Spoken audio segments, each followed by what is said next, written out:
Welcome to Innovating Leadership, Co-Creating Our Future.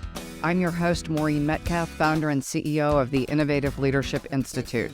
I am delighted to have on the show today Paul Austin, founder and CEO of Third Wave, an educational platform for safe, structured, and responsible psychedelic use. And I want to give a little bit of background before Paul jumps in. This is a topic unlike some of our former topics, but as we're approaching show 400, one of the things we continue to look for as a production team is topics that are important and influential in the field of leadership. Some people will love them, some people will not, but you will start to hear some topics that are slightly edgier than we did in our foundational shows. So, Paul, welcome to the Edgy Innovating Leadership. Maureen, it's an honor to have the opportunity to talk about psychedelics, microdosing, consciousness in today's episode. So thank you for, having the courage to broach this topic. It's been hot and sexy in some ways, and it still remains edgy, and it'll be really great to sort of flesh this out in terms of how it relates to leadership development for your audience. Cool. Thank you. So the reason that I selected you was that your work links psychedelics and leadership very heavily. And in fact, you and I use a lot of the same models. So our listeners can hear the linkage between how we talk about leadership development and things like shadow and how the use of psychedelics can amplify or accelerate that development. So give our listeners a little bit of background about yourself. You don't look like Timothy Leary necessarily, or not yet. Someone that for all of the stereotypes about what people who would use psychedelics might look like, you don't fit the stereotype. Yeah, and I'm not from a big city. I'm not from, I wasn't raised on a commune or in an intentional community. I'm from the Midwest. I grew up in Grand Rapids, Michigan, in a suburb of 15,000 people. Spent my entire childhood and adolescence, going to church, playing violin, playing sports, soccer, and, being raised in a more traditional environment, more or less. My parents were both Democrats, yet there was still a sense of, morality was dictated by the law. And so what the law said was legal was good. What the law said was illegal was bad. And I was first confronted with this dichotomy when I was 16. And at the age of 16, I tried cannabis for the first time prior to trying alcohol. Had a very fun experience. It was light, it was playful. And about 6 weeks after that experience, my parents found out about it. And they sat me down and basically said, my dad and my mom, both of whom I love dearly, but they didn't know how to handle it. Their son doing an illegal drug, oh my gosh, what is this? And so I remember my dad saying that it was the most disappointed that he had been since his brother had passed away in a car accident, like 25 years prior, right? And that just hit me like rock. So I remember being just kind of blown away by that, running out of the house. It was a cold, rainy November day in Michigan, walking for 30, 40 minutes, and then eventually coming back home and just having to confront the situation that I was in, which was, I was grounded, I was disciplined, I was punished, I was shamed in many ways for that. And that sort of set the frame for my relationship with illicit substances. And so at the age of 19, that same friend who introduced me to cannabis also introduced me to psilocybin mushrooms. I had my first psychedelic mushroom experience at the age of 19. And that opened up a path where cannabis was just interesting and fun. Psychedelics were incredibly meaningful. And the core thing that really came up, the core insight that came up in those early psychedelic experiences, I worked with psilocybin mushrooms and LSD probably 10 to 15 times throughout my college years from the age of 19 to 21. And the core insight was that I have nothing to be ashamed of. That there is no need to hide parts of myself. There is no need to hate parts of myself, that actually I can fully accept and love all aspects of who I am, and that I'm not here on this earth to live a conventional lifestyle. And so after that experience, I made a commitment and a dedication that I would spend my 20s creating, kind of designing my own way of being, my own lifestyle. And that ended up leading me on a very interesting path. I moved to Turkey when I was 21, where I taught English for a year. While teaching English, I taught myself how to start an online business. Soon after, became a digital nomad. I lived in Thailand. I lived in Lisbon, Portugal. I lived in Oaxaca, Mexico. I traveled to about 50 countries from the age of 21 to 26, and just found a lot of meaning and purpose in living a nomadic lifestyle and immersing myself in other cultures. And then through this process and through this experience, I was listening to the Tim Ferriss podcast. And this was early 2015 when I was living in Thailand. And Tim Ferriss had a guest named Dr. James Fadiman. And Dr. James Fadiman had been a researcher in the 1960s when LSD was still legal and did the only research on LSD for creativity and problem solving. And what they found in that research is that LSD was an incredibly effective tool to help people come up with novel solutions to problems that they had been struggling with for months at a time. Now, the day of the study, this was 1966, Dr. James Fadiman receives a letter from the federal government essentially saying, LSD is now illegal. You have to stop everything that you are doing. And so from that day, he basically quit psychedelics. It wasn't until 2010 when he published a book called The Psychedelic Explorer's Guide that he came out and started being more public about psychedelics again. And in that book, he talked about a concept called microdosing, which is using sub-perceptible amounts of psychedelics for performance, for healing, for communication, for social ability. So I listened to that podcast, I read the book, and in 2015, I started to microdose myself, found it to be a very helpful modality. And soon after that, really just started to reflect on, why are psychedelics illegal? What is it that we know about these substances? What is it that research has taught us about these substances? And so at that point, I started a platform called Third Wave. And the focus of Third Wave was and continues to be normalizing psychedelic use through objective education and research. And unlike, some of your listeners have probably heard about the clinical research that's being carried out on psychedelics for treatment-resistant depression, for PTSD, for alcoholism. All of this is so important and so necessary. And yet my focus has always been on the betterment of the well, on leadership, on flow, on performance, on creativity. And the reason for that, just to wrap all of this sort of up nicely, when I had those early psychedelic experiences at the age of 19, I felt the crisis that we were moving into as a human species, the ecological crisis, the environmental crisis, the work and meaning crisis. And what came up was, if I could focus my time and energy on one thing that would move the needle the most, it would be intentional psychedelic use by the leaders who are creating the paradigms of tomorrow. And so that is why I have and continue to focus on the overlap of psychedelics and leadership, because I think it's going to be the thing that can move the needle the quickest so we can address the sort of multi-level crises that we find ourselves currently in. Now you've explained why it's relevant for leaders. Let's talk about what it is a little bit more, because there's microdosing, there are museum doses, there are fully immersive experiences.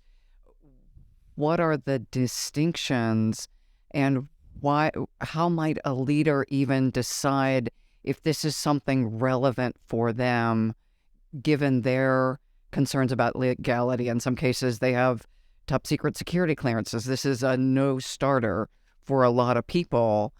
And yet for many people, including some of our most prominent podcast guests, have talked about doing a significant number of journeys. So it is, I think, more common than most of us knew until we started having, at least for me, more common than I knew until I started asking the question.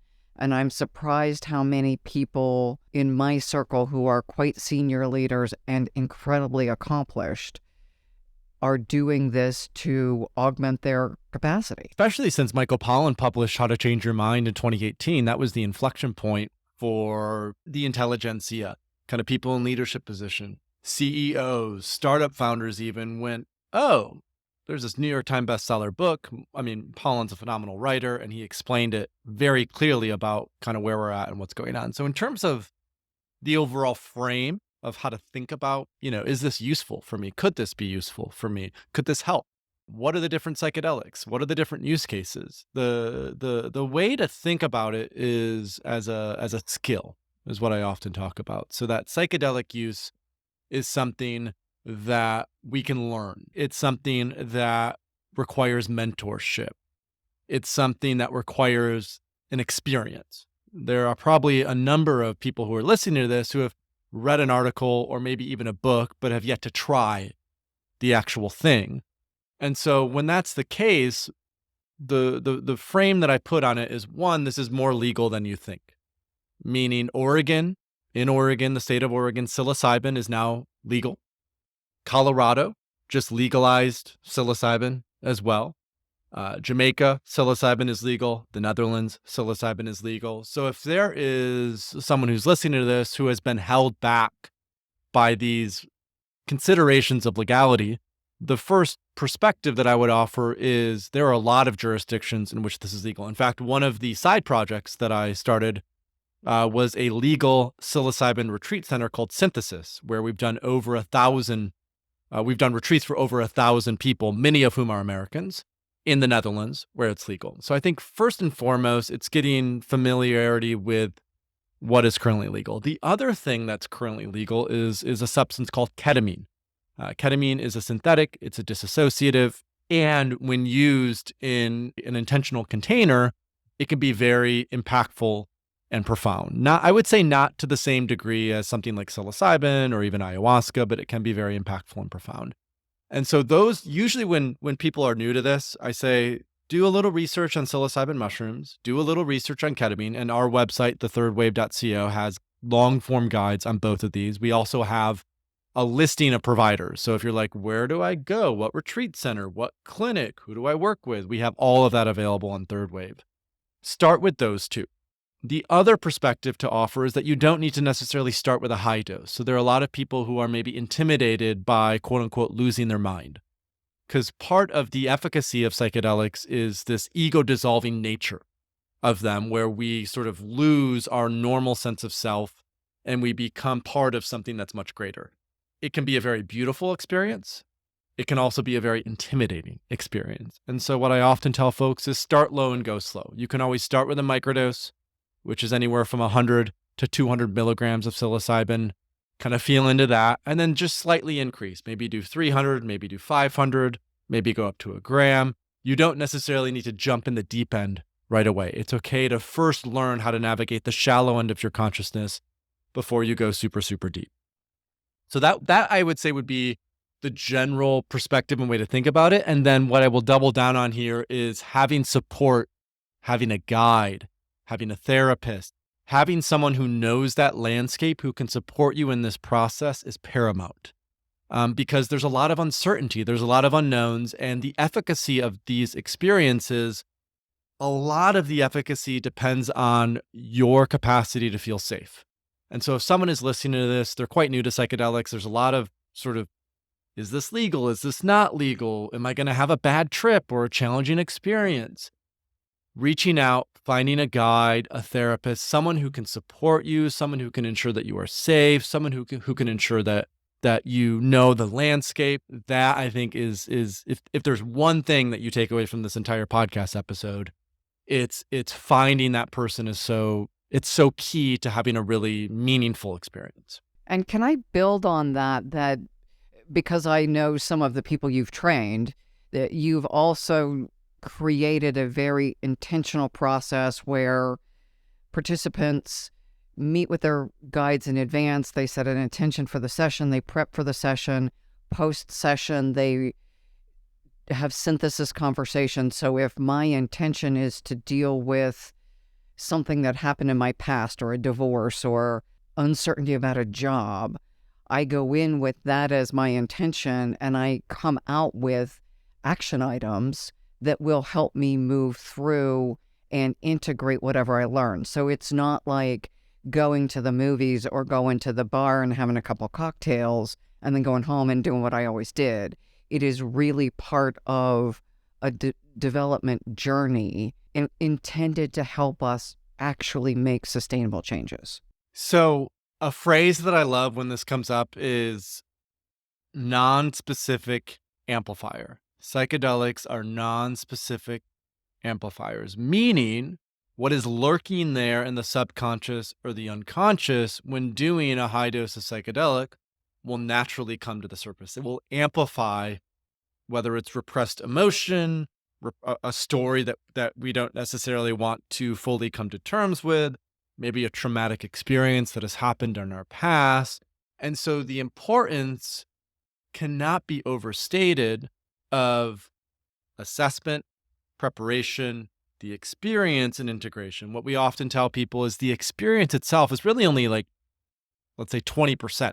What really makes the biggest difference is how are you preparing for that experience? What is your intention going into that experience?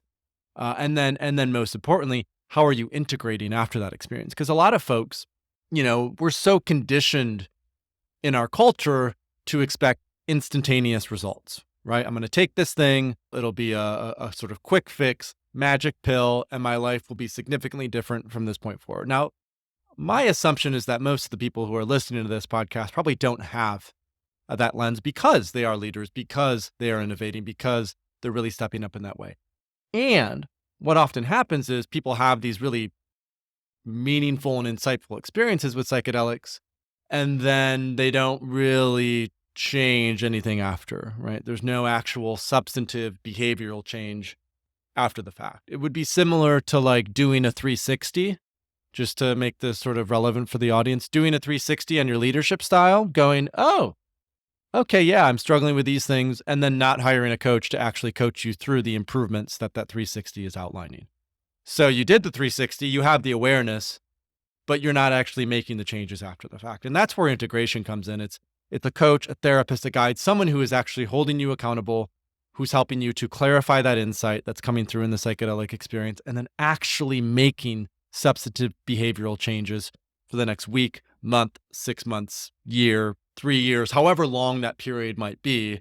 Oftentimes after we work with these high doses of psychedelics or any psychedelic, we come to realize that we're always on a journey, that the path never ends. And I think this is also true for leadership, that we're always ascending and descending.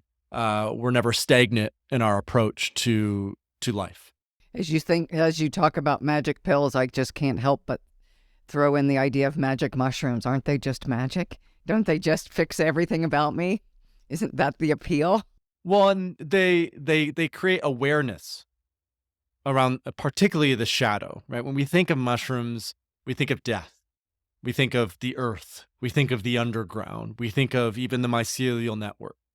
And so opening up the shadow, bringing light into the shadow, then allows us to see, oh, these are some of the patterns and behaviors that keep showing up in my relationships. These are the patterns and behaviors that keep showing up in the way that I even, approach work or my colleagues. And that awareness then allows us to go, oh, and I can change that. I have agency. I have choice. I can actually make those shifts. And so what's so magical about these mushrooms is that there are a lot of modalities, breathwork, meditation, yoga, float tanks, that can work, but don't always necessarily work. And I find with magic mushrooms, with psychedelics, their efficacy is in their power. That if you take enough mushrooms, by and large, you will have an experience. And that experience will often be an incredible teacher around, the shadow, around the challenges that you're facing, around the shifts and improvements that need to be made. And just to kind of double back on this, it still requires a commitment to show up and make those changes in everyday life. A lot of people start to get into psychedelics, and it's just becomes, they go back again and again and again. They dip into the well again and again and again. And I think what you and I both know is, yeah, the insights are helpful and sobriety is key to actually integrating that and making those changes. So I want to give an example, and then I'm going to look to you to give additional examples. So we talk about shadow. One of my shadows may be that I have an insecurity around some areas of running my business. So I continually look outside myself to other people to step in and help. Yeah, and almost not rescuing, but over helping beyond a level that's very useful for me. So as I explore my shadow, I know that this is here. I don't need to do a big trip to now learn that it's here. This is where the sobriety comes in, that I need to now integrate my understanding of it and new behaviors so that I own what I should own and delegate what I should delegate. And I think for many of us as leaders, as we move through our professional career, getting right that delegation equation, because with each, as the business grows, I delegate differently. As we bring on new partners, I delegate differently. And getting that wrong can have a big impact on the business. So my attending to my shadow of you're not good enough, the same one most of us have, I think, really then gives me the opportunity to make more conscious decisions rather than being unconscious of this set of beliefs about good enough and other people are better, and those concerns that probably most leaders have in some level. Well, and let's unpack that a little bit more, because what you're even talking about is worthiness in a way, right? And at least that's the way that I'm understanding it. And what's so interesting about just to continue to explore psilocybin mushrooms, magic mushrooms, is one of the groundbreaking research studies that was done on psilocybin mushrooms was out of Johns Hopkins. And this research was started in 1999. The paper was published in 2006. It took 7 years to do it because of all the red tape and bureaucracy involved with the Schedule I substance. It was crazy. And the key conclusion from that research was that psilocybin occasions a mystical type experience. And they showed a clear relationship between doing a high dose of psilocybin and having this mystical experience, which other people could say is a connection to source, a connection to God, a connection to the one, a connection to the mystery. And what they showed in further research studies was that the stronger that mystical experience, the more healing people experienced from depression, from addiction, from alcoholism, from anxiety. And so when I have reviewed that, when I've talked through it with the researchers, what it comes down to is that sense of unconditional love. That so oftentimes the love that we receive, the love that we experience is conditional because we're humans. Because whether it's from our parents or whether it's from our teachers or whether it's from our friends or from our community, there's almost always a condition on that love. And what happens, and the reason this sort of connection, the spiritual connection, is so healing is because for the first time ever, in some cases, people get to experience that process, that feeling of unconditional love. And what that does then for worthiness, right? The amount of worth that I feel like I'm meant to be here. I feel like I am in the right flow. I feel like, I'm doing what needs to be done. And if that's not the case, then that unconditional love can also be a teacher of these are the things that need to shift and change as a result of that.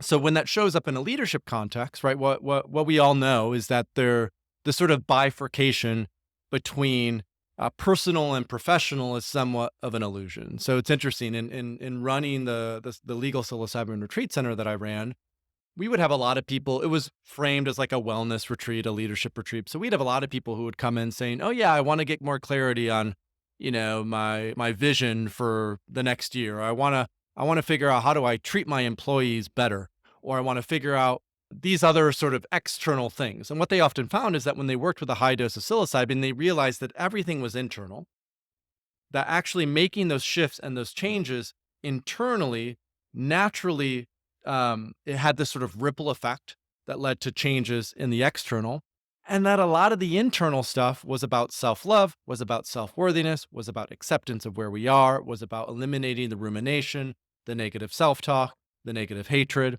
And that when that was cleared up, then we could just show up a lot more light, a lot more free, a lot more connected. And so I often think about that. One of the core frameworks that I love with when talking about the overlap of psychedelics and leadership is the leadership circle profile, the LCP.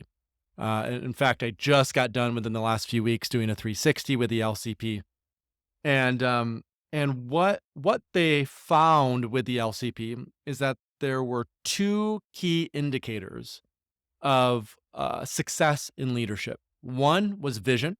So the LCP has like, I don't know the exact number, but it's like 30 to 40 indicators on the circle. And what they found is there were actually only two that made the biggest impact and difference: vision and teamwork.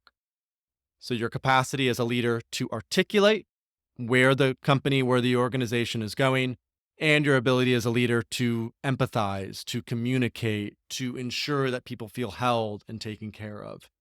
And so if we go back to even the example of worthiness, when we heal these insecurities in ourselves, and I found this to be true, when we heal these sort of feelings of not being good enough, then the way that we can show up with our team is a lot more present, a lot more connected, because our stuff isn't getting in the way anymore. Our stories aren't getting in the way. We're able to clear that and actually and basically not project our own internal landscape onto the world around us, because now we know our internal landscape. We're aware of it.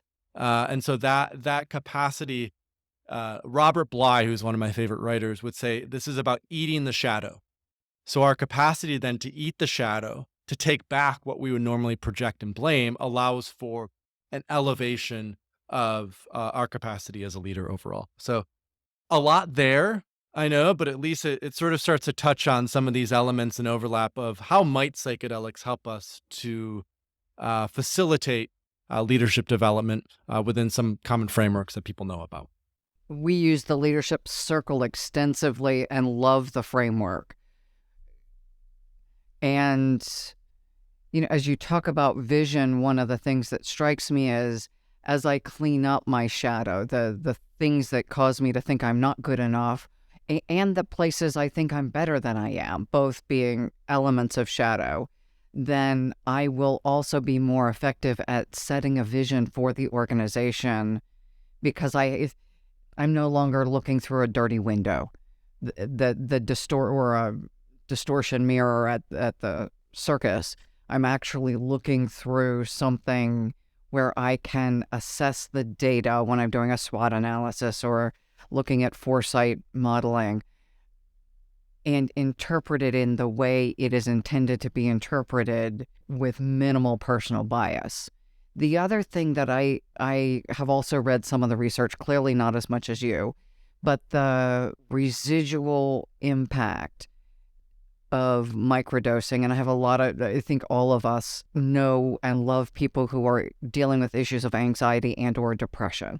The percentages are staggering at this point, like 40%. And it looks like the residual impact, positive impact on anxiety and depression can be 3 to 6 months after one of these larger doses. So if someone were to take a psilocybin journey, the positive impact doesn't wear off when you walk out of the retreat center. It carries through with you for a number of months. And that also seems to boost, if I feel better about myself because of the physiological changes, I have the capacity then to delve into some of the trickier issues within me. I love this. So the first thing you mentioned was objectivity. Right? Our capacity to be objective as leaders matters a lot. And what often happens with ego, what often happens with shadow, what often happens with projection is it distorts that field, right? That our own stuff gets in the way of actually making objective decisions. And so to go back to what I mentioned before, when we experience unconditional love within the sort of realm of a psychedelic, what that teaches us is that our worthiness is not based on our outcome or our results, because the ego is always worried about protecting itself. It's always worried about changing. It's always worried about what will that person think of me and what will this person think of me. So when we experience unconditional love, we realize, oh, I don't have to worry about all of these things externally. As long as I play that inner game, as long as I focus on that inner game, as long as I remember that I'm fully worthy and capable of receiving that love, then those choices and those decisions actually become way more objective. And I think the other thing to sort of double click on that you mentioned is integration. So you mentioned for 3 to 6 months after this high dose of psilocybin, people will experience more connectedness, more presence, more love, more compassion, more meaning. As long as, and this is the main qualifying thing, as long as there's a coach, there's a guide, there's someone who is in their corner helping them to remain accountable to those shifts and changes, to those insights that came up in the throes of the psychedelic experience. And I'm glad you brought up microdosing as part of this, because from my lens, and I mentioned the skill of psychedelics earlier, it's not just take a high dose of mushrooms, see you later. When I look at that skill of psychedelics, it's how are we leveraging high doses to set that new North Star? That's the way that I frame it. How are we setting that new North Star? What is the vision of that? How are we potentially utilizing microdoses as a way to lubricate the path of evolution, the path of transformation, the path of shift and change that aligns with that new North Star? And then how are we utilizing non-psychedelic modalities like meditation, breath work, yoga as sort of that everyday maintenance of what I would call spiritual hygiene, to stay clean, to stay present, to stay aware, to stay in a parasympathetic state, right? That this isn't just take some drugs and, take some medicines, take some psychedelics and you'll be good. This is actually how are you using that opening of neuroplasticity? Because that's the thing about psychedelics is they are incredible facilitators of neuroplasticity. So they've shown this in clinical research with microdoses, for example, that when you microdose consistently, BDNF goes up, brain-derived neurotropic factor. Brain-derived neurotropic factor is a precursor to neuroplasticity. So that means that window of plasticity is remaining open if we're microdosing after a high-dose experience, which then allows us, there are probably a lot of folks, myself included, who maybe have struggled to start a meditation practice. And so one of the key things that I emphasize with those who are working with psychedelics is how can you use that opening to actually commit and integrate to a consistent meditation practice or to a consistent breathwork practice or yoga or whatever it is. Change your diet, exercise, and sleep. So much is actually how are we shifting our lifestyle after the fact rather than just the experience itself. So we've talked about moderate to high dose experiences, and we've talked about microdosing. For people who grew up in the era I did, we saw the public service commercials. This is your brain on drugs. And I grew up thinking if you tried something like mushrooms, you would probably try to dive off a roof naked. And yet many of us did these things in college. So we are not dead. But for a lot of folks, that it's still, when I think about this, it still comes to mind that this is a potential outcome, and yet you're describing a safe container moderated by an incredibly experienced facilitator, often a therapist, or there were attorneys, there were people in fields specifically geared to helping with these kinds of experiences, not just, hey, I want to go become a microdose or I want to facilitate journeys. Yeah, not an Instagram shaman is sort of the phrase that I like to use in those situations. So describe a little bit of the non-Instagram shaman experience. What's coming up is a couple of things. One, and I haven't mentioned this before, but the whole idea of this third wave of psychedelics is that we've had 2 waves before this, right? So the first wave of psychedelic use being ancient and indigenous use of psychedelics. So what a lot of people don't know is Plato and Aristotle used to participate in something called the Eleusinian Mysteries, where they used a psychedelic beverage as part of their process of transformation, right? So the ancient Greeks were well known. They had a really deep relationship with psychedelics. Ayahuasca in the Amazon, Soma is written about in the Upanishads of Bhagavad Gita. In other words, as a human species, we've had a relationship with these psychoactive entheogens for literally tens of thousands of years, right? And so that's one thing to root in, that the sort of interest in psychedelics is not new. It didn't really come back into our awareness as a Western culture until the 1950s. LSD was invented in 1938. It was discovered in 1943, its psychedelic properties. In the 1950s and 60s, there were over 1,000 clinical papers published on the efficacy of LSD for everything from alcoholism to end-of-life anxiety to treatment-resistant depression. What happened is in 1968, Richard Nixon, he notices that all these hippies who are also protesting against the Vietnam War are also using psychedelics. And he knows that he can't make protesting illegal, but he certainly can make certain drugs illegal. So they end up passing this law that makes all drugs that are not basically alcohol, tobacco, or caffeine totally illegal. So cocaine, heroin, methamphetamines, but also psilocybin mushrooms, LSD, these psychedelics. And so what happened then throughout the 70s, 80s, the Just Say No era, is we were conditioned as a culture to associate psychedelics with these other, what I would call hard drugs, heroin, cocaine, methamphetamines. What is actually true is that psychedelics are anti-addictive. And that's largely because from a neurobiological perspective, they are much more active with serotonin than dopamine. So cocaine, more dopamine, psychedelics, more serotonin. So psychedelics, even though we consider these all illegal drugs, are so different from cocaine and heroin that which is kind of why all of this research and resurgence of interest is happening, that these are actually good for your brain, that these are actually helpful at healing depression. These can actually be tools that leaders can use, that these aren't things that you're going to become unnecessarily addicted to and are going to ruin your life. Now, with that said, right, people who are predisposed to psychosis, people who have a family history should not be using psychedelics. So these sort of horror stories that were amplified in the media in the 1960s was sometimes because people were just doing way too much, sometimes because they didn't have a guide that was present with them, sometimes because they were predisposed to psychosis. It's not like psychedelics are totally without risks. There are risks involved in working with these, and almost all of them are mitigated by approaching this with intention, responsibility, and with the help of a guide, a shaman, a therapist, someone else like that.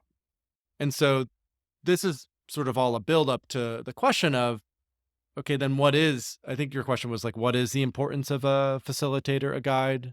Walk us through what a journey would. Do I forget everything? Do I take my clothes off and run outside? Do I want to dance around a fireplace? What does this experience look like? And specifically, the range from, if I'm dealing with trauma, I am likely to delve into that trauma to heal it. But that's different than going to a party. That's intense psychological work. Other people dealing with, how do I create more engagement with my employees? That's going to be a very different journey, potentially. Yeah. So, and there's almost like now 3 distinctions here, right? There's sort of what we could call the recreational, irresponsible, unintentional use of psychedelics. I'm going to a rave, I'm going to do a bunch of acid, or I'm going to a college party, I'm just going to take some mushrooms. There's that. Now, as a caveat here, like a mini dose of psilocybin mushrooms is a much healthier tool than alcohol. So there are people who will take small doses as like a tool for sociability, but that's not so much our focus in this conversation. So there's that. Then there is the use of psychedelics for healing. And that can be done individually. So a lot of the clinical trials, for example, on how psilocybin is effective at healing major depressive disorder or treatment-resistant depression, that's usually 2 therapists and 1 person. So I'm the person who is taking the psilocybin. I have 2 therapists, usually a man and a woman. And then what happens in those contexts, in those situations, is I take the psilocybin. About 45 minutes after I take the psilocybin, the effects start to kick in. Almost always I'm wearing an eye mask. I have headphones on to listen to a playlist or music, and I'm guided through about a 6-hour journey with an eye mask and music on to really go deep into my inner world. Because the reason we have music, the reason we have an eye mask is so we're not sort of pulled into the external environment, but instead we can go deep, deep within to that subconscious and unconscious to those stories, to those emotions that we've repressed for a long time that we haven't really looked at. The best metaphor, it's like we're cleaning out our closet. It's like we're going down into the basement, and all those things that we really didn't want to look at, we actually have an opportunity to confront. And that catharsis, the word catharsis is central in this. That catharsis is what is responsible for a lot of the healing potential of psychedelics, because so much trauma is rooted in an emotional imprint. Assault, alcoholic parents, rape. It could be, there's so many big T traumas that happen for a lot of us. And what happens is we just tuck that away. We don't look at it. And for it to be healed, we actually need to bring it back out, and we need to forgive ourselves. We need to forgive the experience. We need to love that thing, whatever that thing was. And psychedelics make that much easier for us to do. The other then consideration, as you talked about, is not necessarily deep healing individual work, but also group experiences. So a lot like the psilocybin retreat center that I started in the Netherlands, we would have groups of 15 people who would do ceremonies together. From an indigenous perspective, this is how they often have worked with psychedelics. It's not just, okay, drink ayahuasca or take psilocybin mushrooms and go into your own inner world. You're both going through your internal process, and you're doing that within community. And a lot of what people talk about in terms of the healing potential of psychedelics is that feeling of connection, that feeling of social bonding, that feeling of community. And so these group experiences, you'll often have a shaman, or you'll have a lead facilitator. They will do an invocation and sort of open up the space. You will then consume the sacrament, the medicine, the psychedelic. And then typically in group experiences, you'll have like a yoga mat. You might have a pillow. You might have a blanket. You also can have an eye mask. And then there's often live music or a playlist that's bringing you through that entire experience. And again, for the sake of today's conversation, the most common group experiences is either with psilocybin or ayahuasca. And those typically last for anywhere from 4 to 6 hours. Now, what I've been experimenting with, and what a lot of other folks have been experimenting with in the space, is what would it look like to do, for example, retreats for YPO groups? So bringing a group of executives together, not necessarily from the same team, but from different teams, to both have an experience and also unpack that experience in terms of how it impacts their leadership style, in terms of how it impacts their company and organization. That is still, I would say, a pioneering edge in this space. Because a lot of even when we look at the indigenous use of psychedelics, a lot of the focal point of that was healing.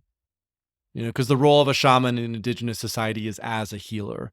I would say the closest thing to what I just talked about, psychedelics for leadership, was actually these Eleusinian mysteries that Plato and Aristotle and Cicero and all of these ancient, Greek philosophers immerse themselves within. Is that the focus of those Eleusinian mysteries was this sort of spiritual connection to something greater, and then the sort of insights that came out of that. So, we talked about there can be group ceremonies for healing. Those are often led by a shaman. The shaman was, in indigenous societies, is often known as a healer.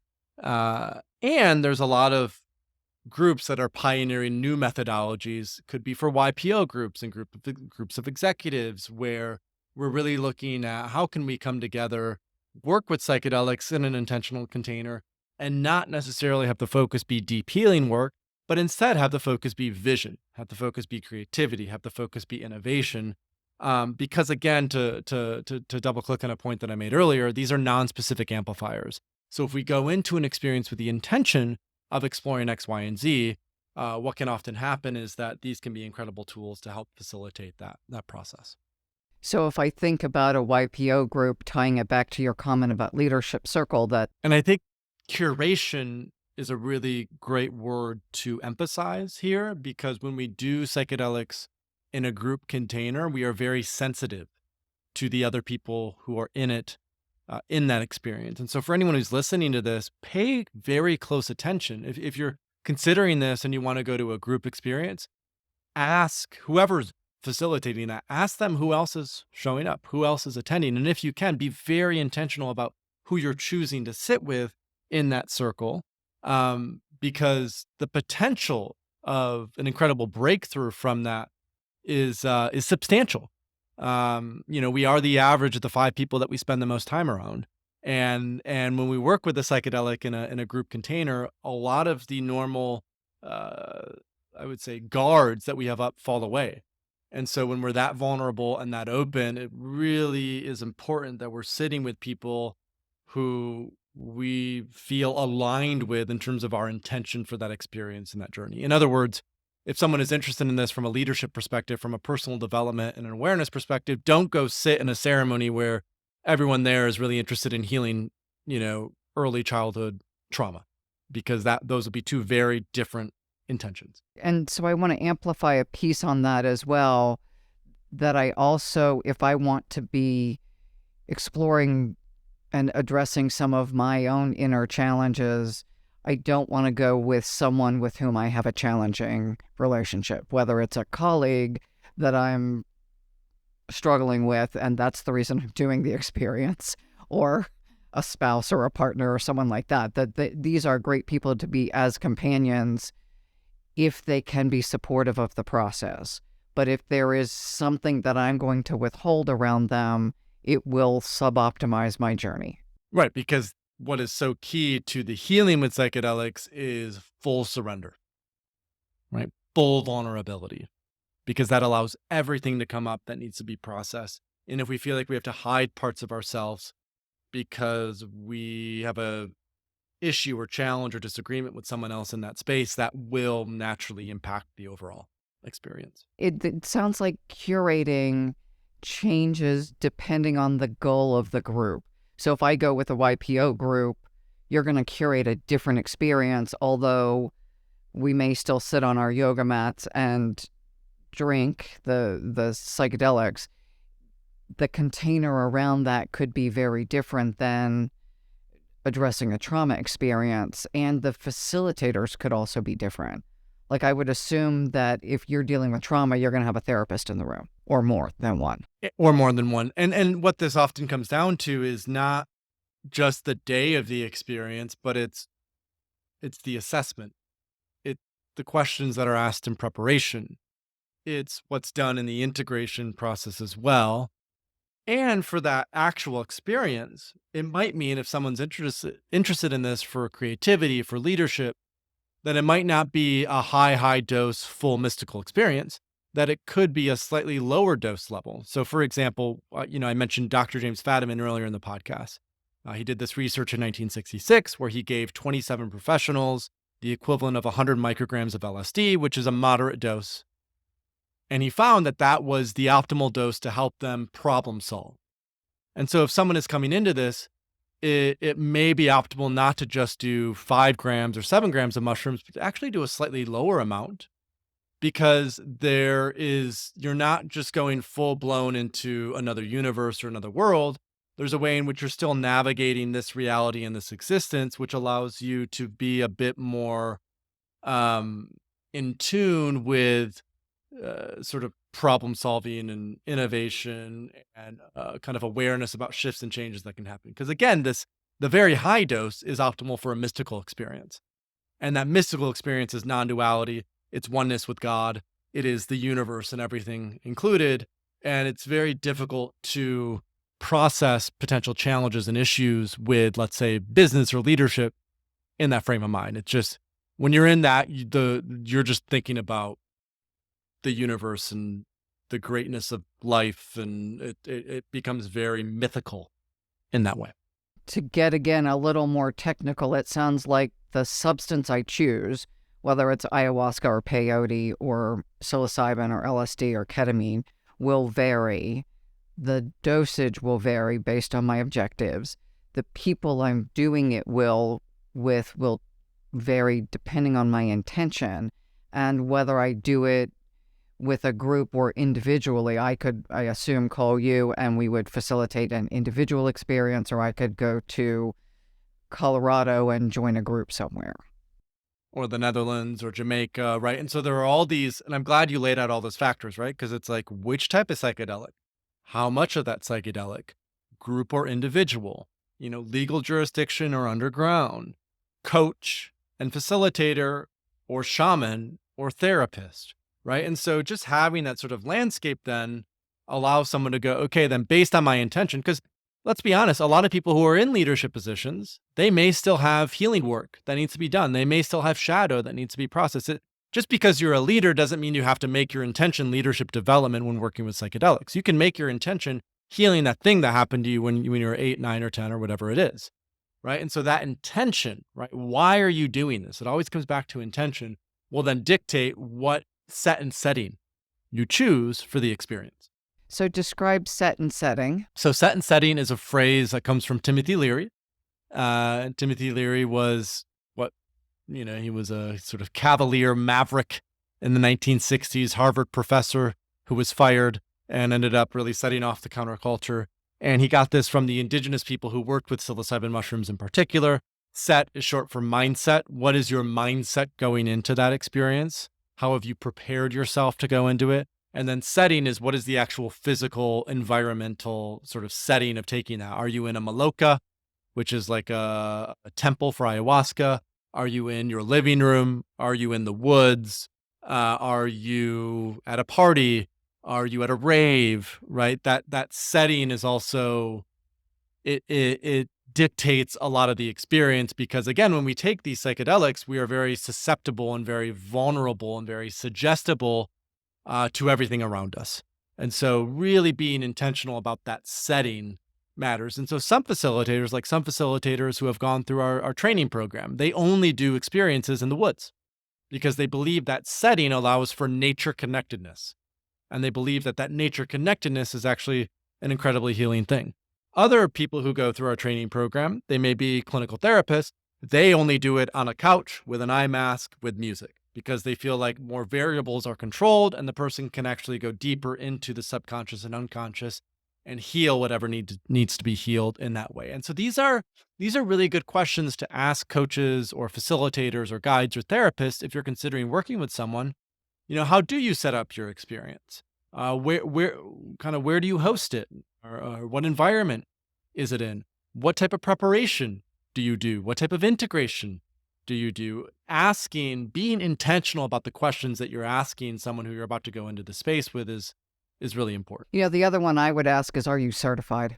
Right. Do you have training in this, or are you just an Instagram shaman? Right, to go back to that, right? Because there are a lot of people who can just hang a shingle, right? And say, oh, I'm this. Well, how do we know you're that? Especially in a space like this where it's still largely illegal. It's a bit of a Wild West. And this is why through Third Wave, we've offered the training program and the certification for coaches that we have, because we believe it is for every company in this space, in the psychedelic space, the ethical integrity is paramount, because again, people are so suggestible, they're so sensitive when they're going into this space that they need to know that they can trust without a doubt the people that they are working with. And we believe that education and training, so our program, it's like a 6-month program. And we also have a retreat as part of it, because what also is really important is that the facilitator that you're working with has been there before. Meaning they've done high doses of mushrooms many, many times. They've navigated that landscape themselves. They're not just bringing you through something that they themselves aren't familiar with or they themselves aren't aware of, because when we work with these high doses of psychedelics, there's a lot. It can be a very weird experience. There's a lot of uncertainty. There's a lot of unknowns. And so knowing that you can work with a facilitator who has navigated that territory themselves, they haven't just looked at a map, but they've actually gone into the territory and worked their way through it. That, I think, is paramount for the integrity of a coach, a facilitator, a guide that you are working with. Thank you for what you do with Third Wave and sharing about the facilitation training, because to your point, there are Instagram shaman, there are, people down the street, people who've done it once, people who did it at a party, and it's already a precious space to work with a coach, because people share things that are important and personal. to be in a space that is also suggestible and altered and more exposed, it's really important for folks to be with someone who has the experience to guide them through that, any range of outcomes that can happen. Because even if working with executives, to your point, they've had the same traumas that the rest of the population has had. I've had clients share things that I never imagined would have been true, and the facilitator has to ethically be prepared to deal with that, and probably have someone on speed dial if it's someone who is likely to have had trauma. If you have trauma, it would make sense to let your therapist know you're going to go do the journey. And if something happens, I need to know that you can answer the phone between 10 and 2 on Thursday, or be part of my journey team so that I don't end up opening wounds that are in the process of being healed. Or that I as a coach can't necessarily fully transmute or transform, right? And so this is what we emphasize in the training program as well. It's like, we as a coach, as a facilitator, you are not alone, right? You exist within a web. You exist within a network. In fact, that's what people say again and again when they join the training program. It's like, the education is great, the retreat was beautiful, but the community that came out of this was phenomenal, because there are situations that, I might have a client come in who's on certain medications, right? They might be on Prozac or Zoloft or Wellbutrin. I'm not a psychiatrist. I don't feel qualified necessarily to help them wean off those medications through psychedelics. So I'm going to bring in a psychiatrist who can help with that process. I will still support them and hold space for them. But knowing our boundaries as coaches and as facilitators is so, so key. And that's where this sense of humility comes in. And it's why psychedelics can be such a great teacher for that, because back to objectivity, the more objective we are about how can I really help? What are my boundaries of being able to help, and where do I need to bring in, someone who is clinically trained and clinically informed, or someone who's a medical professional, or someone who might have a more shamanic background, right? We've sort of been told this lie in particularly Western culture, that we are an individual and that we exist within a vacuum. And I think what psychedelics teach more than anything is that we are interconnected, right? And that our capacity as coaches to really support a client to the best of our ability is interdependent with our community and network of facilitators, coaches, space holders, psychiatrists, to ensure that that client feels 100% supported, no matter what might come up in that process of coaching. Beautiful. Thank you. I'm going to pivot a little bit and talking about the phrase wake up, grow up, clean up, show up. So what is the process that we do as coaches? And certainly psilocybin enables this process. So wake up, grow up, clean up, show up. So this was a Ken Wilber phrase, which some of your listeners may already know. The waking up process, I think, with psychedelics is pretty explanatory, right? The waking up process is awakening to the truth that we are interconnected with everything around us. And so psychedelics help to facilitate that, because they dissolve the boundaries of the ego and allow us to feel into that entire experience. Once we wake up, then that process of maturation of growing up is the way that I frame it is we start to take responsibility for everything around us, right? And this goes back to what I mentioned before, eating the shadow. Before waking up, before even growing up, we tend to project blame. We tend to give away our power in that way. And as part of that growing up process, we realize we have to take all of that back. And we have to accept full 100% responsibility for everything that happens to us. Because if something is happening in the external landscape, it is likely a reflection of something internally that is going on for us that needs to be addressed or adjusted. As we start to eat that shadow, we need to make sure that we're staying clean along the way. So this goes back into this sort of skill of psychedelics. How are we continually coming back into a state of present moment awareness? How are we continually ensuring that we are letting go of stories that don't serve us anymore? How are we continually making sure that we're eating well, that we're sleeping, that we're exercising? That process of just hygiene, spiritual hygiene, is so necessary. And as we master that waking up, growing up, cleaning up, our capacity to show up in our fullest power is amplified and elevated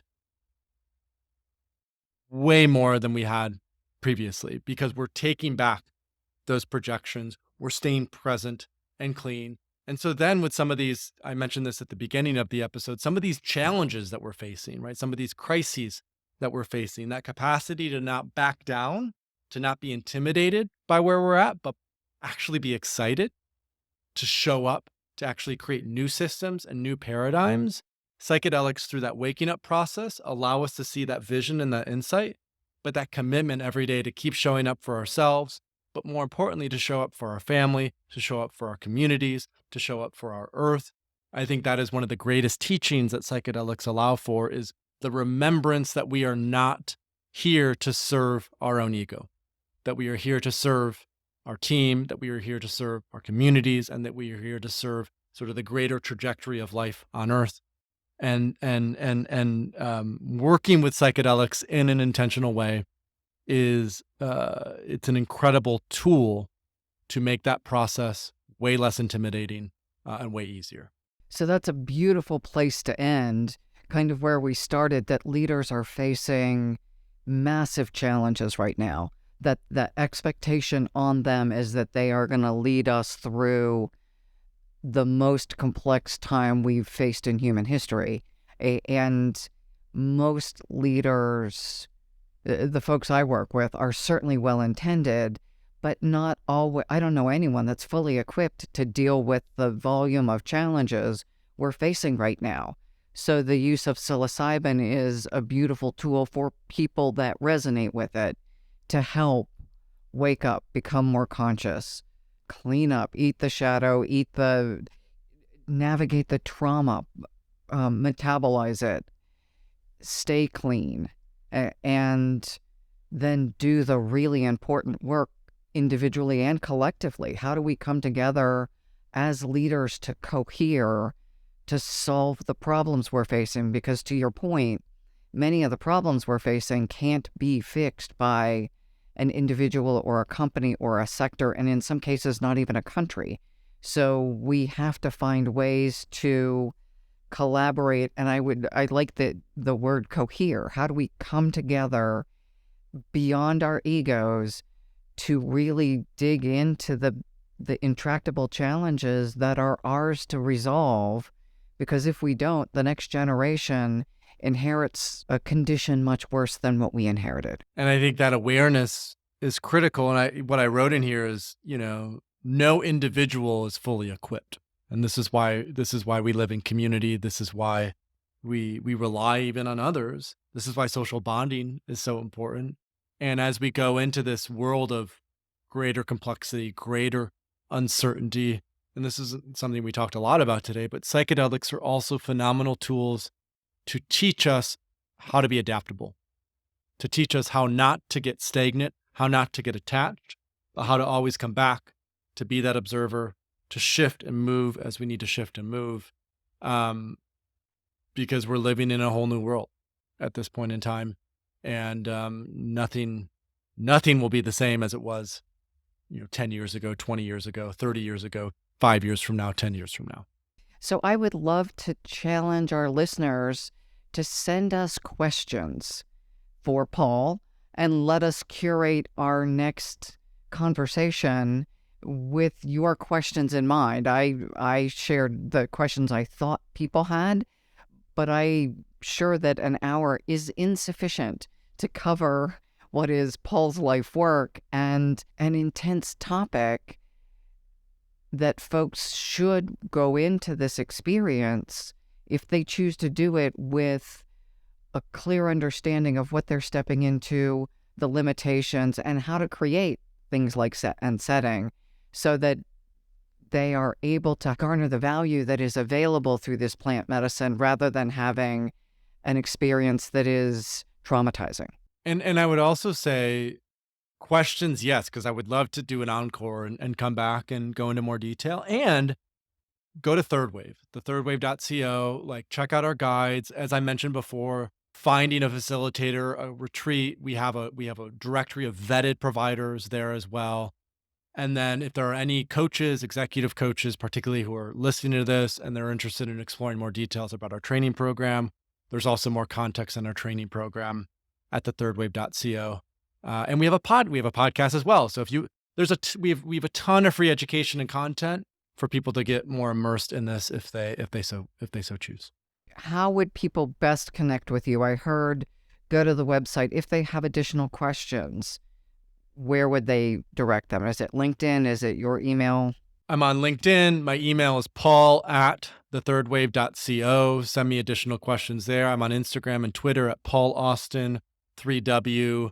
We have a newsletter as well. So if people just sign up for the newsletter, they can also respond to that newsletter directly.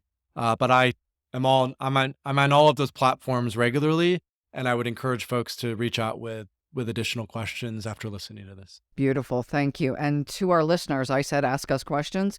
Send them to Paul. Send them to me to inquiries@Innovative Leadership. And I can be found on LinkedIn, Maureen Metcalf, or Innovative Leadership Institute, or inquiries@Innovative Leadership. Thank you to everyone who listened with an open mind. And I would love to hear feedback. If people do take these journeys, how does it impact your leadership experience and capacity?